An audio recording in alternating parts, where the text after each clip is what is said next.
Good morning বন্ধুরা, welcome back to my channel. কেমন আছো তোমরা সবাই? আশা করছি সবাই খুব ভালো আছো, আমরাও খুব ভালো আছি। তো আজকে হলো কালী পুজো, আর আজকে সকালটা একদম একটু অন্যভাবে শুরু করলাম। আজকে সকাল থেকে একটা ব্যস্ততম দিন, কারণ আজকে তোমাদেরকে বলেছিলাম যে এই বছর পুজোয় মানে কালী পুজোর সময় আমি অন্যান্য বছরের তুলনায় এই বছর বুকিং অনেকটা কম রেখেছি এই বাজির উৎপাতের জন্য। কিছু করার নেই, কিন্তু যাদের আসার ছিল তারা অলরেডি চলে এসেছে। এই দেখো, এখানে একই বাড়ি থেকে তিন ভাই, যেটা ল্যাজ নড়াচ্ছে দেখছো ওর নাম হচ্ছে টমি, আর একটা হচ্ছে পোগো, আর যেটা টি শার্ট পরে আছে ওর নাম হচ্ছে হ্যাপি। হ্যাপি তো গতকালকে অলরেডি চলে এসেছে, মানে 30শে অক্টোবর। আর দেখো খাটে একজন আছে, ওর নাম হচ্ছে টুকটুক, ও এসেছে বেলঘরিয়া থেকে, ল্যাবরেটর। মানে যারা মোটামুটি ভয় পায় না তাদেরকে এই বছর নিয়েছি, কারণ প্রত্যেক বছর প্রচণ্ড হ্যাপাজার্ড লাগে, মানে কাকে সামলাবো, আর সব ভয়ে থরথর করে কাঁপতে থাকে, কাকে চুপ করাবো, কাকে সামলাবো, এই করতে করতে না সত্যি কথা। আর মানে আমরা নিজেরাও এত টেনশনে পড়ে যাই, রাত 2:30-3টে অবধি, মানে যতক্ষণ বাজির উৎপাত চলে ততক্ষণ এদেরও কষ্ট, আমাদেরকে ওদেরকে সামলাতে হয়। সেই জন্য এই বছর অনেকটাই তুলনামূলক কম রেখেছি। আর যেহেতু আজকে কালী পুজো, আজকে সকাল থেকেই আমার উপোস, তো ওরা যখন চলে এসেছে, এই যে দেখছো এর নাম হচ্ছে ভোলু, ওর 9 ইয়ার্স ওল্ড পাক। এরা তিন ভাই একই বাড়ি থেকে এসেছে, তো ওদেরকে এখন খাইয়ে টাইয়ে দিয়ে আমি স্নান টান করে যাব হচ্ছে পুজো দিতে। আজকে তো আমার সারাদিন উপোস, একদম রাতেরবেলায় অঞ্জলি দেবো আর দুপুরবেলায় ছিন্নমস্তার কাছে অঞ্জলি দেবো। তো চলো বন্ধুরা, আজকে ভিডিওটা দেখতে থাকো। আশা করছি আজকে ভিডিওটা দেখতে তোমাদের ভালো লাগবে। ভালো লাগলে কেমন লাগলো কমেন্ট করে জানিও। তো এই দেখো সকালবেলার পর এই এখন একটু সময় পেলাম কথা বলার জন্য। আর এই দেখো আজকে মায়ের বড়দের শাড়িটা পরেছি আমি, কেমন লাগছে বলো তো? আমি ফুল এটা ভিডিও দেখাচ্ছি। মায়ের শাড়ি, মায়ের ব্লাউজ, সব কিছু মায়ের। এটা তো মাকে কিনে দিয়েছিলাম কত গো মা? 2020 সালে, 20তে পড়েছে, তখন তো লকডাউন, 20-21 লকডাউন। তারপরে তার পড়তেই পারলো না, 22 থেকে বাবা চলে গেল। যাই হোক, এখন যাব হচ্ছে ছিন্নমস্তাকে পুজো দিতে। আমি, ডলু আর সৌরভ, মা এখানে আছে, সব ছানাগুলো আছে, মা, আমি আর ডলু বেরোবো সন্ধেবেলায়। ডলুও শাড়ি পরেছে আমার মতনই, মানে ওর শাড়ি পরেছে, আর আমি মায়ের শাড়িটা পরেছি। তো তোমাদেরকে ফুল দেখাচ্ছি, কেমন লাগছে বলো। আচ্ছা বলো আগে ডলুকে কেমন লাগছে, ঠিক আছে? দেখো, এই দেখো তো ডলুকে কেমন লাগছে শাড়িটা পরে। মা পরিয়ে দিয়েছে ডলুকে শাড়িটা, দেখো কেমন লাগছে কমেন্ট করে কিন্তু অবশ্যই জানিও। সবাইকে বলো বলো বলো বলো, কালী পুজো সবাই ভালো করে কাটিও, আর শব্দবাজি ফাটিও না।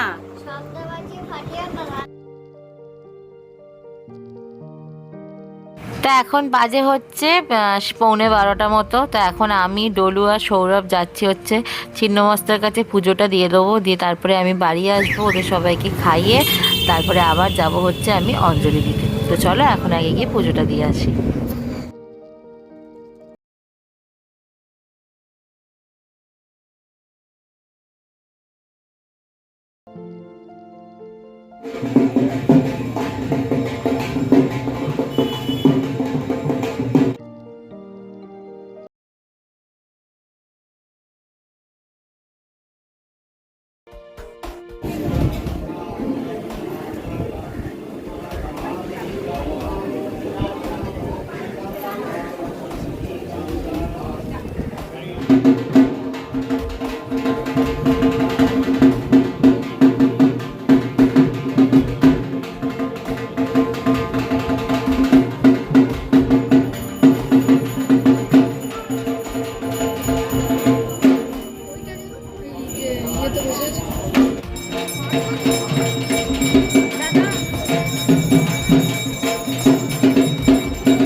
তো ছিন্নমস্তার কাছে পুজো দিয়ে চলে এসেছি অনেকক্ষণ, আর একটু পরেই আবার যাব।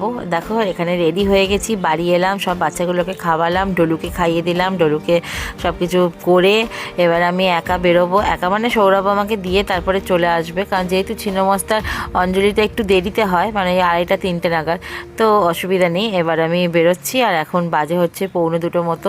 তো এখন যাব, ওখানে গিয়ে বেশ কিছুক্ষণ বসবো। আর এই শাড়িটা পরে আমায় কেমন লাগছে আমাকে বলো। সকালবেলায় তো মায়ের শাড়ি পরেছিলাম, এখন এটা আমি আমার নিজের শাড়ি পরেছি। তো চলো।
মোমবাতিগুলো জ্বালিয়ে দিচ্ছি। গতকাল তো ভূত চতুর্দশীর জন্য সদ্য প্রদীপ দিয়েছিলাম, তা আজকে মোমবাতি জ্বালাচ্ছি। তো এবার জ্বালিয়ে দিয়ে তারপরে আমাদের পাড়ার ঠাকুরের কাছে, মানে আরজে পাটির এখানে যে আমাদের কালী পুজোটা হয়, ওখানেই অঞ্জলিটা দেবো রাতেবেলায়। তো এবার যাব হচ্ছে পুজো দিতে, আর সেটা ডলুকে নিয়ে যাব। তো আগে মোমবাতিগুলো জ্বালিয়ে নিই, দিয়ে তারপরে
এই দেখো আবার আমি শাড়ি পরে রেডি হয়ে গেছি। আবারও আমি মায়ের একটা শাড়ি পরেছি, মায়েরই ব্লাউজ পরেছি।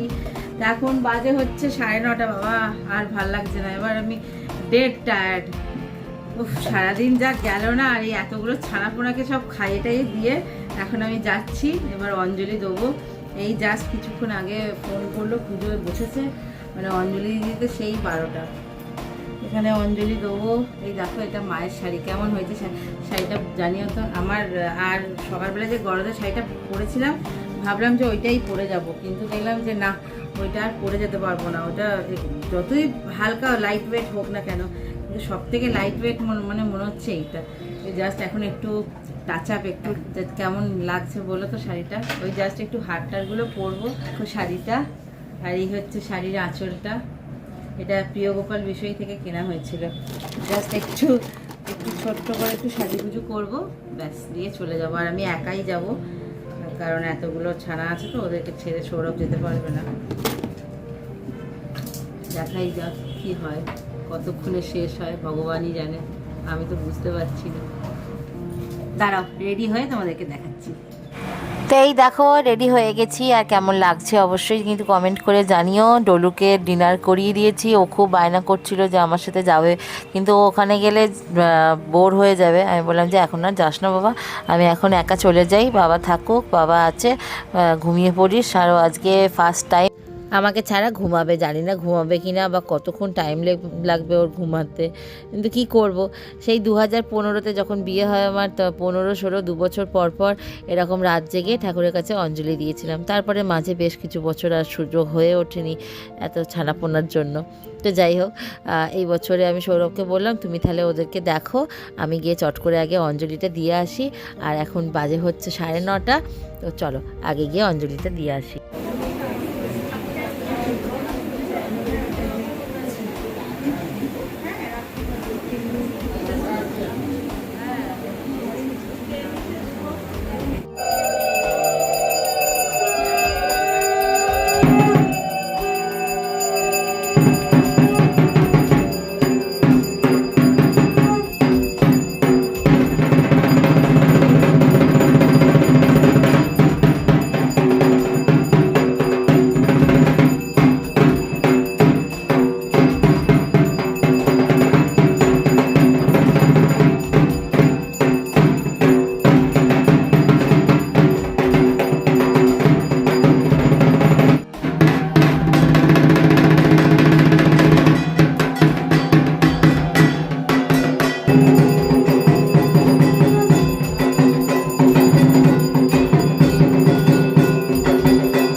বাজে হচ্ছে 11:30। তো আমার তো অঞ্জলি দেওয়া কমপ্লিট হয়ে গেছে, আর হোমের জন্য চোখ পুরো জ্বালা করছে। তো এখন আমরা সবাই চলে এসেছি হচ্ছে ক্লাবের ওপরে। এখানে এখন মায়ের ভোগ খাওয়ানো হবে। তো আজকে ভোগে খিচুড়ি, তারপরে লাবড়ার তরকারি, চাটনি এইসব ছিল, আর কুমড়ো ভাজা আর বরবটি ভাজা এইসব দিয়েছিল। আর কি ভালো লাগছিল খেতে, মানে সারাদিন উপোস করে, মানে খিচুড়িতে দেখবে মায়ের ভোগ যেমনই হোক না কেন খেতে জানা করে দুর্দান্ত লাগে। আর পায়েস দিয়েছিল। তো এখন বাজে হচ্ছে 12:40। তো আমি এখন ফ্ল্যাটে ঢুকে গেছি। তো চলো বন্ধুরা, দেখো চারদিক ঘুরঘুরতে অন্ধকার। তো আজকে ভিডিওটা আমি এখানেই শেষ করছি। ভিডিওটা কেমন লাগলো কমেন্ট করে জানিও। দেখা হবে তোমাদের সাথে আবার নেক্সট একটা ব্লগে। Tata, bye bye.